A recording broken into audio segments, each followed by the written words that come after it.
So it's Cherri? Cherri. Cherri. Cherri, where'd you grow up? Where are you from originally? Fort Worth, Texas. Fort Worth, Texas?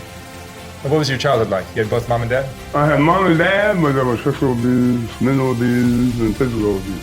Is that right? What would you describe your childhood like? I mean, how would you... If I could describe it, I'd say it wasn't good because I was put out of the house at the age of 12 and emancipated. You were put out at 12 for what? And emancipated by my mother. Oh, you were emancipated.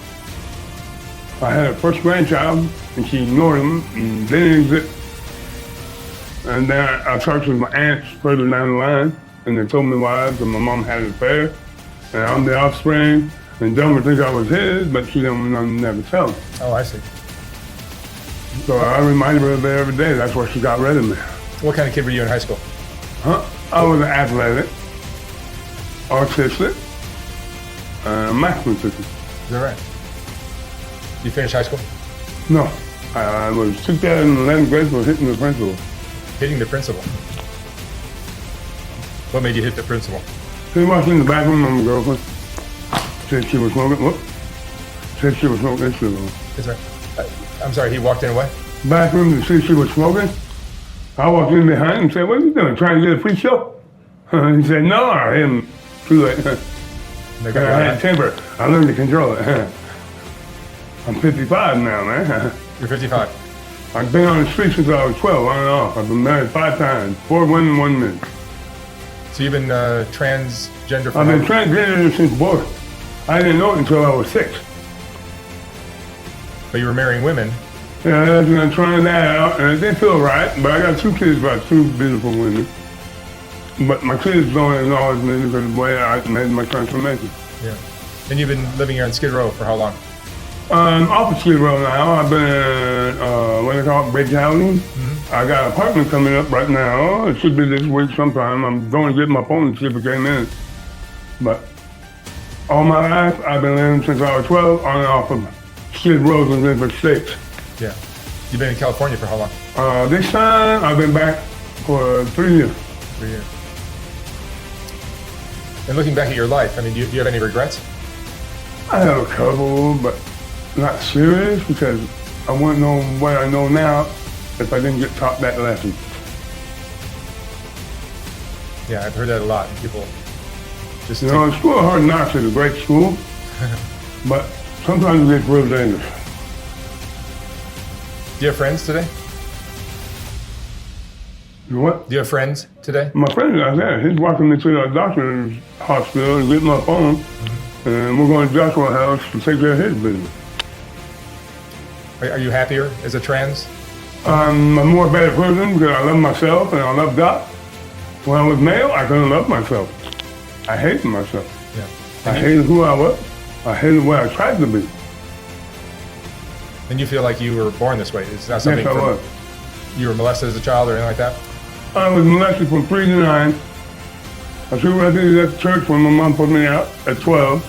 I stayed at the church from 12 to 18, and it was nothing but sex orgies every night. Nothing but what? Sex orgies Where at at the church. At the church. It was the American Orthodox Catholic Church, the Holy Center of America. That's a hell of a I church. became the bishop's personal assistant and lover. This is in Texas. No, this was right here in California, Elmira, California, Oh, really? where I grew up until I was 21. Wow. I've been in sex trade business all my life. You have. I've been in the amusement business all my life. I'm born and raised Carney. You're what? Born and raised Carney. You're a carny. And I grew up on the streets right here in California and several other states. So you'll travel around the U.S. going I from... did. Yeah, when you were a carny. Yeah. Tell me about the carny life. There's drugs involved, I Oh assume? man, it's a whole new world out there. I can't speak of it because it's foreign secrecy. Is that right? I'm a true Carney and I ain't gonna speak of my family. But yeah, it's a drug world out there, but with a different way of life, different rules. You know, homeless, ripping off homeless, won't work out there. You rip off somebody out there, you get your ass whooped and sent down the road.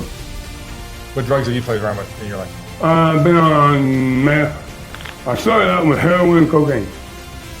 No street balls until I was 21, from 12 to 21. That's the way I coped with the streets and what I had to do.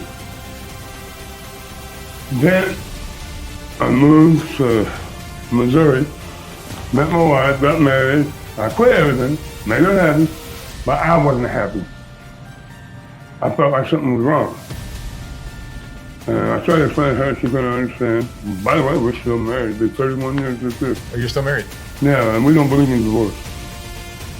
But she's talking about married to someone else now. But do you still have contact with your kids? I tried to stay in contact with them on the internet. My son's in prison in California when I got up for adoption when he was 3. And the one in Arkansas I hadn't seen since he was 6. So I stay on the internet and keep up with them. But they won't acknowledge me since I fully came out 9 years ago. So back to the Carney thing. The Carney code of secrecy is for what purpose? Because everyone has some dark secrets. Yeah. There's a whole new life out there, I'll put it that way. Yeah. Interesting. And today you're living where? You're on the street? Not on the streets. I'm in a shelter in Bell, California. That's where we just came from. It's called Salvation Army of Bell. Mm-hmm. But I ain't there that long. That's why I'm trying to get my phone to see if my housing comes through. Yeah. Because I already had housing set up. I was just waiting for the inspection. And then I can move in. And the sex work that you do, tell me about that. I don't do it anymore. You don't? I'm out. I'm retired. I'm out of the drug game and all that. When you were doing it, tell me about that. I made good money. I had a lot of clients. And I was in 8 different states. I made a living off of it. Yeah. But you asked me today, I got anything to show for it? I said no, because I don't.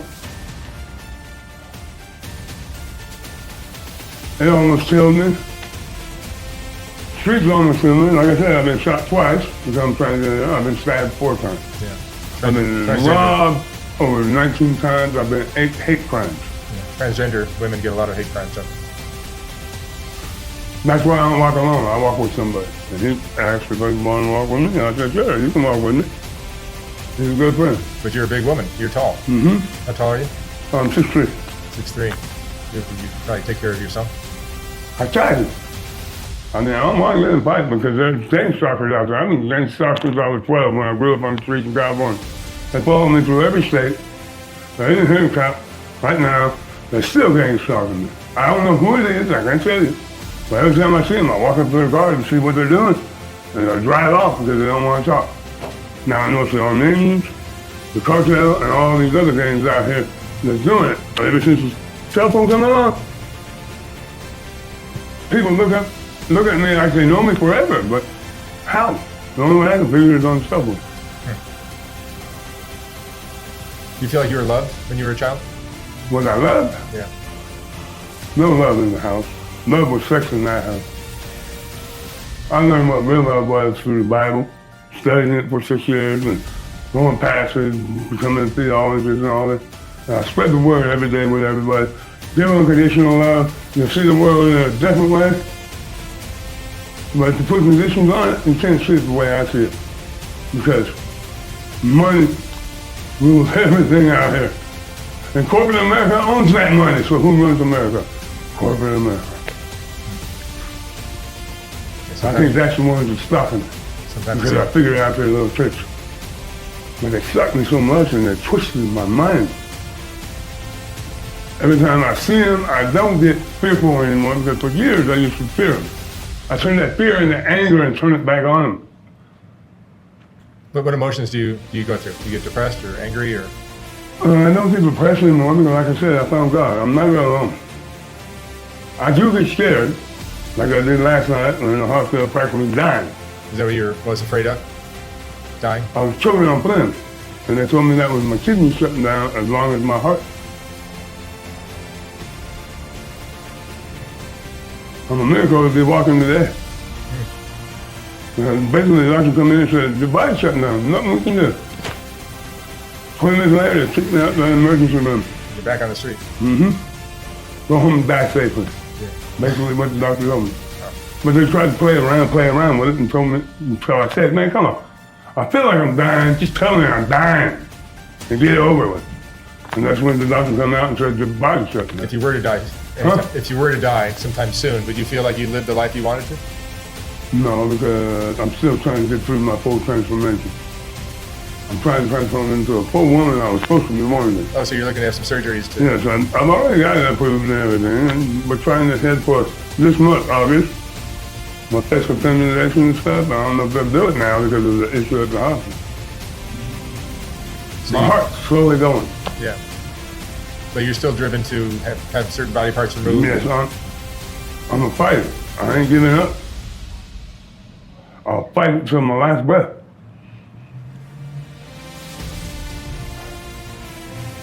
What would you say is the most important thing you've learned in your 55 years? Listen to God. Even if you don't think you hear him, he's talking to your heart.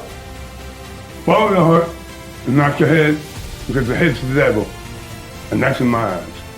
Every time I get up here, I get in trouble. Every time I listen to my heart, everything starts happening. All right, Cherri. Thank you so much for sharing your story. I wish you the best of luck with your health and your surgery. Thank you. Thank you very much. God bless. Oh, you want this?